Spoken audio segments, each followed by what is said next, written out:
Let us now talk about another representation, and that representation actually makes use of the normal and tangential components n and t. So when do we actually make use of this representation? We actually use this representation when the path is known and the acceleration is not particular. So if you remember from the previous discussion, we've made use of the rectangular components. We're dealing with a projectile, and that's because the acceleration is 0 in the x-axis and equal to minus 9.81 in the y-axis. So it makes sense to make use of the Cartesian representation to solve such a problem. But in general, when we're dealing with a path which is known and in which the acceleration is sort of general and we're moving in a curvilinear fashion, one can make use of this new representation.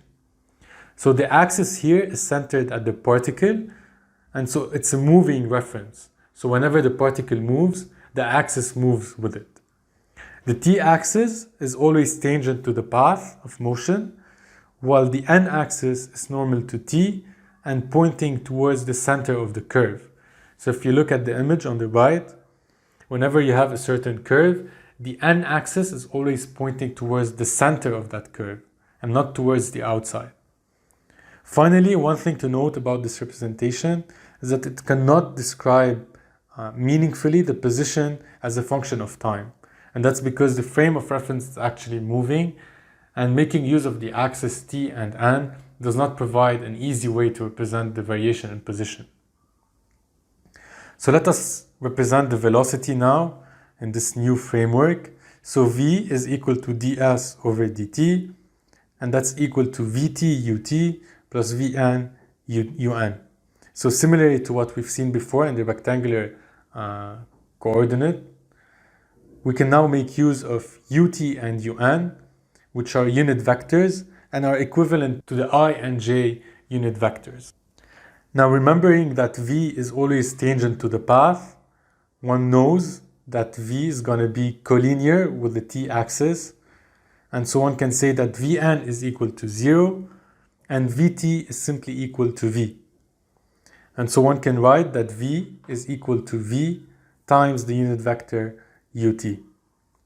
And if one wants to talk about the magnitude of v, or the speed, so v is equal to ds over dt, and it's equal to the first derivative of the displacement, s. Now, in terms of acceleration, again, we need to represent the acceleration as a function of the two unit vectors in the anti-coordinate system, and that's ut and un. So one has that a is equal to at ut plus an un.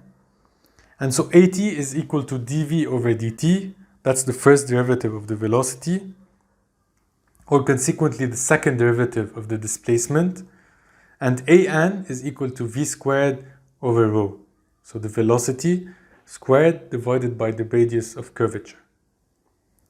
And it is important to understand the actual meaning of these two components. So at is known to represent the change in magnitude of v. So whenever the velocity increases in magnitude or decreases in magnitude, the at value would change. Whereas the an value actually represents the change in direction of v. So whenever the v vector changes orientation. And so if one wants to get the magnitude of the acceleration in the anti-coordinate system, well, a is equal to square root of at squared plus an squared. Now, in order to get a better understanding of the an and at terms, let us look at two different cases.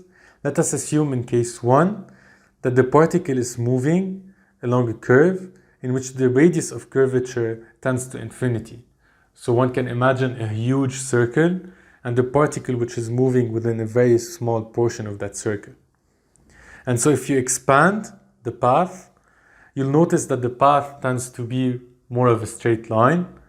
So by drawing the axis, the tn axis onto that path, one would notice that the motion is only along the t direction. And since there is no change in direction, well, an would tend to 0. And so at would simply be equal to dv over dt. And this case actually shows that at takes the role of a in the rectilinear motion case. Okay, so AT is the equivalent of A in the case of a curvilinear motion. The second case, assume a constant velocity and a radius of curvature which does not tend to infinity. So let us assume a particle which is highlighted in red, which moves along this path, which is in blue. Since the velocity is constant, AT is equal to 0.